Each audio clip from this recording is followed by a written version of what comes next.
আসসালামু আলাইকুম। আল্লাহ পবিত্র কোরআন ও কারিমের ৮৬ জায়গায় নামাজের কথা বলেছেন। এর পাশাপাশি আল্লাহ দিন প্রতিষ্ঠিত করার কথাও বলেছেন। কোরআন ও কারিমে আল্লাহ বলেছেন, আকিমুস সালাত আকিমুদ্দিন, নামাজ কায়েম করো, দিন প্রতিষ্ঠিত করো। অন্য একটি আয়াতে আল্লাহ বলেছেন, কুতিবা আলাইকুমুস সিয়াম কুতিবা আলাইকুমুল কিতাল, রমজান মাসের রোজা তোমাদের উপরে যেরকমভাবে ফরজ করা হয়েছে, জিহাদ ও তোমাদের উপর ততরূপভাবেই ফরজ করা হয়েছে।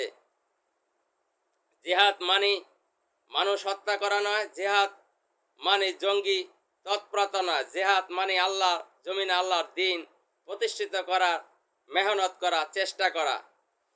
আমাদের নবী হযরত মুহাম্মদ সাল্লাল্লাহু সাল্লাম রাষ্ট্রনায়ক ছিলেন, তিনি ২৭টা যুদ্ধের সেনাপতি ছিলেন।